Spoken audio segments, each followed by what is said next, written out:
অভিনন্দন জানিয়ে আজকে আপনাদের আহ্বান করার ইনভাইট করার মূল বিষয়টা আমরা তুলে ধরব। গণমুক্তি পরিষদের কেন্দ্রীয় কমিটি সিদ্ধান্ত গ্রহণ করেছে আগামী 11ই জানুয়ারি রাজভবনে অভিযান করে ধর্ণা করে 12টা থেকে 3টা পর্যন্ত ধর্ণা হবে। কতগুলি ট্রাইবেলদের সমস্যা সংক্রান্ত ইস্যু নিয়ে এবং হিজ এক্সিলেন্সি গভর্নর অব ত্রিপুরার কাছে আমরা আমাদের চার্টার অব ডিমান্ড সম্বলিত মেমোরেন্ডাম অর্পণ করব। এই গণধর্ণা ডেপুটেশন রাজভবনে এই সিদ্ধান্ত শুধু আমাদের ত্রিপুরা রাজ্যের গণমুক্তি পরিষদের সিদ্ধান্তই শুধু না, এটা সর্বভারতীয় আদিবাসী অধিকার রাষ্ট্রীয় মঞ্চ তার সিদ্ধান্তের অংশ।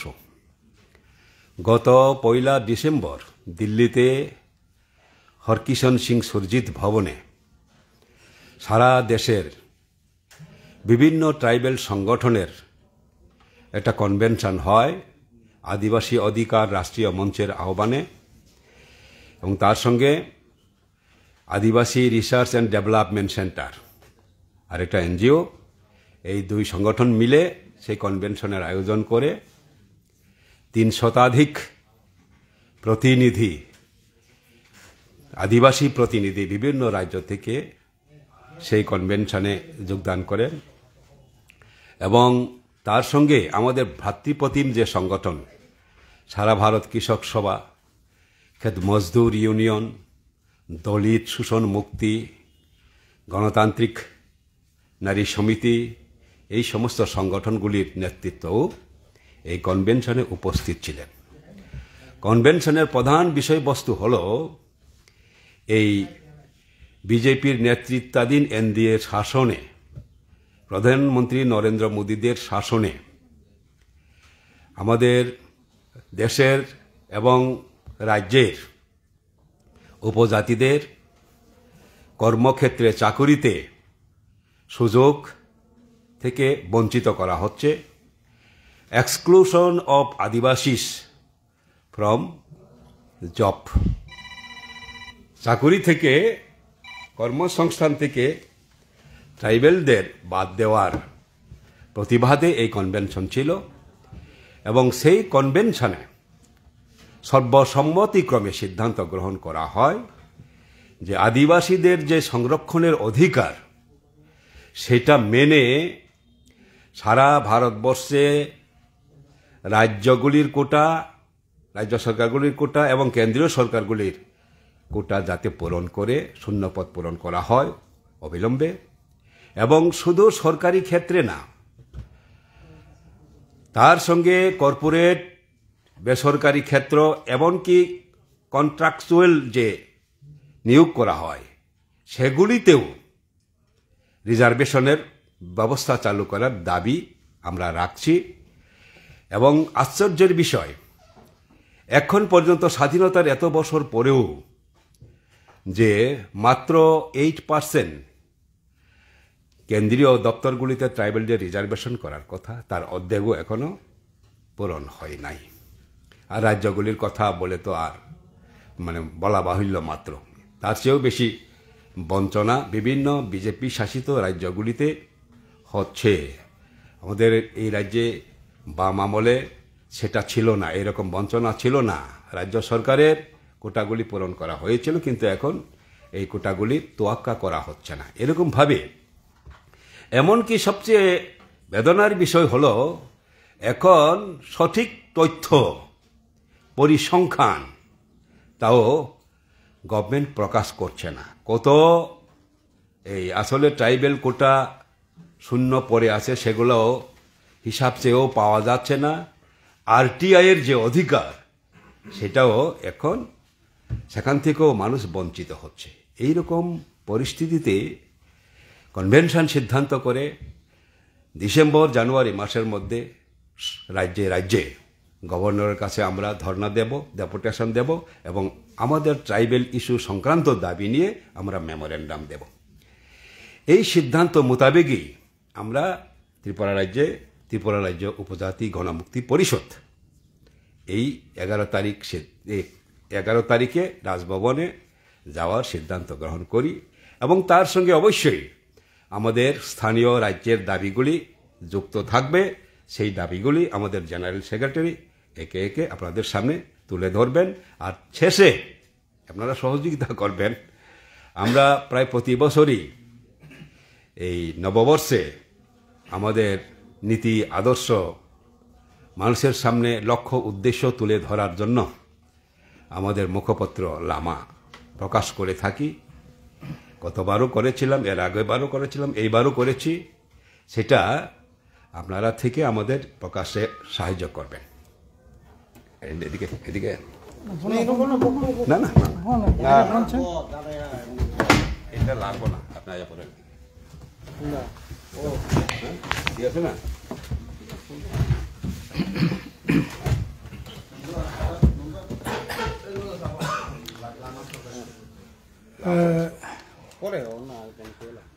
সবাইকে আন্তরিক ধন্যবাদ জানাচ্ছি। আমাদের সংগঠনের প্রেসিডেন্ট তো শুরুতেই বলেছেন কেন আমাদের এই আপনাদের ডাকা হলো। এটা ঘটনা যে অল ইন্ডিয়া যে আমাদের আদিবাসীদের যে সংগঠন আদিবাসী অধিকার রাষ্ট্রমঞ্চের আহ্বানে যে আমাদের যে কনভেনশন কিছুদিন হয়ে গেল, তারই পরিপ্রেক্ষিতে আমাদের এই ওইখানকার যে সিদ্ধান্ত এবং আমাদের রাজ্যে আমরা বেশ দীর্ঘ সময় ধরেই কতগুলো বিষয়ে আমরা যে আন্দোলনটা করছি এটা সাথে যুক্ত করে আমাদের 11ই জানুয়ারি 2025 আমাদের যে গণ অবস্থান হবে, গণধর্ণা, সেই দাবিগুলো আমি আপনাদের সামনে উপস্থিত করছি সংগঠনের তরফ থেকে। মূলত আমাদের দাবিটা হচ্ছে কেন্দ্র এবং রাজ্য সরকারের সমস্ত শূন্য পদ পূরণ করতে হবে এবং রাষ্ট্রায়ত্ত যে সমস্ত সংস্থা আছে এগুলিতেও তার যে অনেক শূন্য পদ আছে এগুলি পূরণ করতে হবে। কোনো মতেই রাষ্ট্রায়ত্ত সম্পত্তিকে বেসরকারীকরণ করা চলবে না, এটা অবশ্যই বন্ধ করতে হবে এবং বেসরকারি সংস্থাগুলোতেও সংবিধানের 9 নং ধারাকে সংশোধন করে যাতে আপনার এসটি এসসিদের রিজার্ভেশন আইন মেনে নিয়োগের ব্যবস্থা যাতে করা হয়। এর সাথে এটা আমরা লক্ষ্য করছি গোটা দেশের মধ্যে এখন এই বিজেপি গভর্নমেন্ট আসার পর, মোদী সরকার আসার পর থেকে এই সময়টার মধ্যেই প্রায় 10 লাখের কাছাকাছি শূন্য পদ পড়ে আছে। এর মধ্যে রেল সবচেয়ে বেশি বলা যেতে পারে, প্রায় 3.25 লক্ষের মতো, স্বরাষ্ট্র মতো, প্রতিরক্ষা মতো অত্যন্ত স্পর্শকাতর, অত্যন্ত ইম্পর্টেন্ট দেশ রক্ষার প্রশ্নে এগুলিতে অত্যন্ত দরকার। সেগুলোতেও দেখা গেছে প্রতিরক্ষা দপ্তরে প্রায় 2.5 লক্ষের মতো শূন্যপদ পড়ে আছে, স্বরাষ্ট্র দপ্তরে প্রায় 1.5 লক্ষের মতো। আর নিয়োগ তো হচ্ছেই না, বরংশ যেগুলি ছিল এগুলি পর্যন্ত সেখানে অবলুপ্তি ঘটানো হয়েছে। ইতিমধ্যে এই সময়টার মধ্যেই প্রায় 1.5 লক্ষের কাছাকাছি এসটিদের সেখানে পদ অবলুপ্তি ঘটিয়েছে। গোটাটা যদি আমরা দেখি তাহলে প্রায় সেখানেও আপনার 5.5 লক্ষের মতো ইতিমধ্যে বিভিন্ন দপ্তরের পদ অবলুপ্তি ঘটিয়েছে। প্রায় বলা যেতে পারে 80টা দপ্তরে এই যে শূন্য পদ এবং বিভিন্ন দপ্তরে যে অবলুপ্তি ঘটানো হয়েছে এটা আমরা তীব্র প্রতিবাদ করছি এবং কোনো মতেই এই ধরনের পদ অবলুপ্তি করা চলবে না। আর রাজ্যের ক্ষেত্রে তো আপনারা দেখছেনই, রাজ্য সরকার বিজেপি আইপিএফটি ত্রিপুরা মাথা সরকার আসার পর এখন প্রায় 7 বছর হতে চলছে, নিয়োগ তো নেই। বামফ্রন্ট সময়ে 2018 সালে যে সরকারি কর্মচারী ছিল, যে সংখ্যাই ছিল, এটা পর্যন্ত এখন এর থেকে প্রায় আপনার 50,000-এর উপর সেখানে তার মানে বামফ্রন্টের সময়কালে যা ছিল তার চাইতে কমে গেছে। 1,60,65,000 ছিল, এখন এটা প্রায় 1,02,000-3,000-এ গিয়ে ঠেকেছে। কাজেই বিরাট সংখ্যক শূন্য পদ আমাদের রাজ্যতেও পড়ে আছে। এগুলি অতি সত্বর পূরণ করবার কথা আমরা বলছি, দাবি জানাচ্ছি। এছাড়া আমাদের এখানে রেগা সহ অন্যান্য দপ্তরের ব্যাপক কাজের সংস্থান করা এবং রাজ্যে বিশেষ করে আপনার বিজেপি এবং বিজেপি আইপিএফটি রাজ্যে এখন তীব্রামথাও যুক্ত হয়েছে। এডিসিও তো তীব্রামথা, সেখানে প্রশাসন চলছে। উভয় ক্ষেত্রে যে সীমাহীন দুর্নীতি চলছে, এই দুর্নীতি বন্ধ করতে হবে, আইনের শাসন প্রতিষ্ঠা করতে হবে। এগুলি ছিল আমাদের এই দাবি। এছাড়া এছাড়া 125তম সংবিধান সংশোধনী বিল, এটা পাস অতি অনবিলম্বে এটা পাস করতে হবে। কারণ এতদিন ধরে এই 125তম বিল এটা প্রক্রিয়া চলছিল 2017-18 থেকেই। এটা 2020 সালে তার পার্লামেন্টে 125তম বিল হিসাবে এটা লিপিবদ্ধ হয়েছে। কিন্তু এতদিন ধরে তীব্রামথা আইপিএফটি ওরা এই দাবিটাকে আটকে রাখবার জন্য সমস্ত ধরনের রাজনীতি ষড়যন্ত্র করে, কখনো ত্রিপুরাল্যান্ড, কখনো গ্রেটার ত্রিপুরাল্যান্ড না হলে আমরা চাই গ্রেটার ত্রিপুরাল্যান্ড ছাড়া ত্রিপুরাসাদের কোনো ধরনের মুক্তি হবে না। এই যে জিএমপি যে করছে দাবি, বামফ্রন্ট সিপিআইএম যে দাবিটা করছে 125তম, এগুলি দিয়ে ত্রিপুরাসাদে রাজ্যের উন্নয়ন হতে পারে না। কাজেই এটাকে ব্যতি রেখে গ্রেটার ত্রিপুরাল্যান্ডের দাবি তুলে মানুষকে সাথে প্রতারণা করার পরও এখন নিজেরাই বাস্তব অবস্থার মধ্যে দাঁড়িয়ে বুঝতে পেরেছে যে না, গ্রেটার ত্রিপুরাল্যান্ড নয়, আসলে 125তম সংবিধান সংশোধনী বিল পাসের মধ্যে দিয়েই রাজ্যের উন্নয়ন ত্রিপুরার সাথে খানিকটা রিলিফ দেওয়া যেতে পারে। কাজে এখন তো কোনো ধরনের বাধা হওয়ার কথাই না। কাজে এখন ত্রিপুরামথাও চাইছে, আমাদের দাবির সাথে সহমত পোষণ করছে, আইপিএফ তো সহমত পোষণ করছে। কাজেই এখন এই দাবিটা আটকে থাকবার কথা না। কাজে এতদিন হয়তো ত্রিপুরামথা তারা আটকে রাখবার চেষ্টা করেছিলেন, বা আইপিএফটি তারা এটাকে বাধা তৈরি করবার চেষ্টা করেছিলেন এতদিন। এখন তো কোনো বাধার প্রাচীর নেই, এখন এই দাবিটা পূরণ হতেই পারে, দাবিটা বিল পাস হতেই পারে। কাজে আমরা চাইছি অবিলম্বে এটা পাস করতে হবে। এর সাথে ককবরকে অষ্টম তফসিলে অন্তর্ভুক্ত করা। এছাড়া আপনারা জানেন সিএ বিরুদ্ধে কত আন্দোলন হয়েছে, যদিও এখন যারা সিএর বিরুদ্ধে প্রথম যেরকমভাবে সাংঘাতিক মানে উচ্চবাচ্য করছিলেন, তারা এখন চুপচাপ আছে। কাজে এটা তো চুপচাপ থাকার বিষয় না।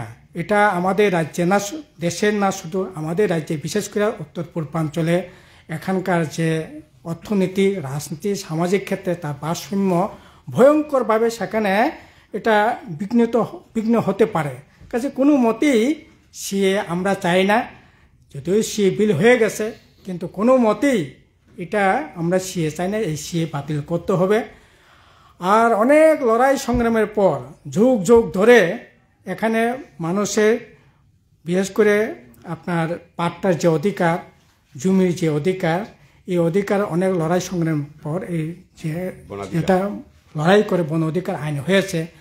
আমরা দেখছি এই বন অধিকার আইনটাকে সংশোধন করে বন সংরক্ষণ আইন সংশোধন বিল এনে এখন বলা হচ্ছে ইন্টারন্যাশনাল বর্ডার এলাকা থেকে 100 কিলোমিটার পর্যন্ত এলাকা জুড়ে কোনো ধরনের এই বন আইন কার্যকরী হবে না।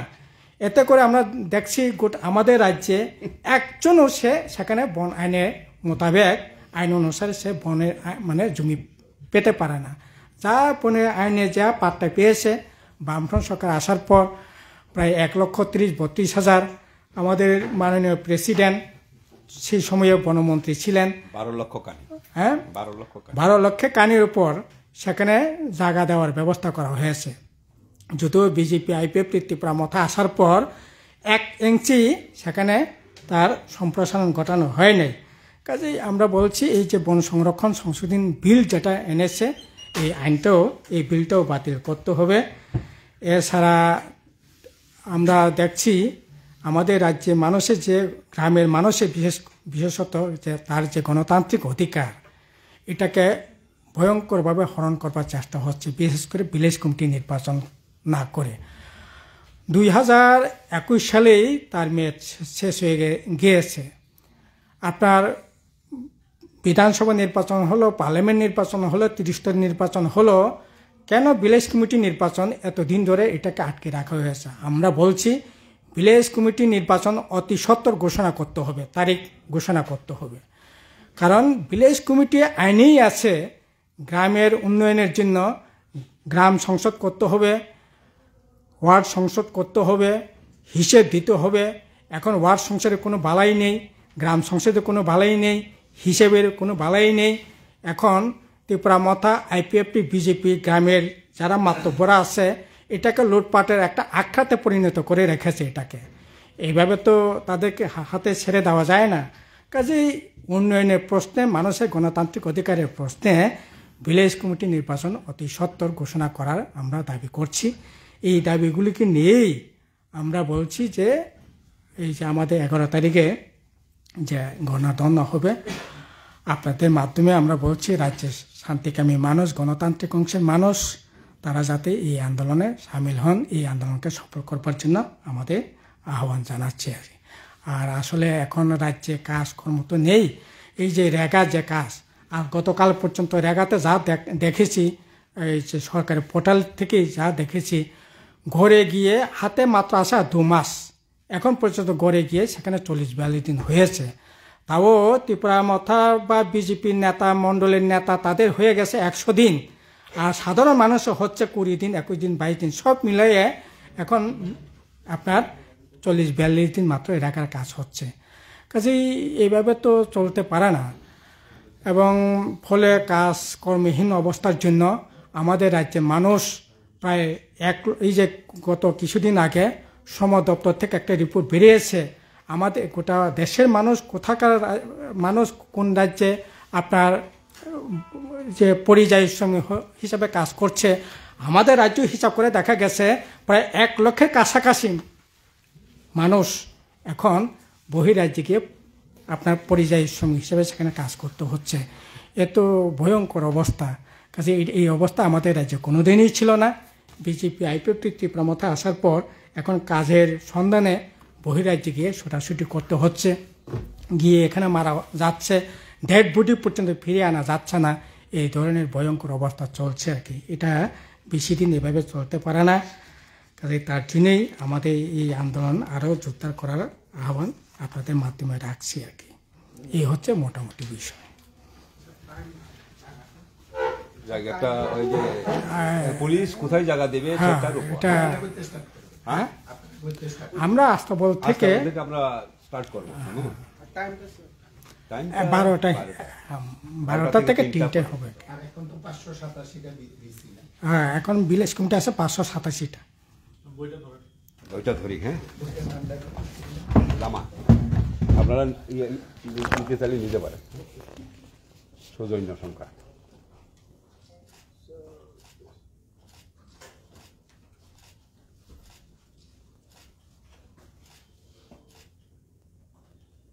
তুলে রাখতে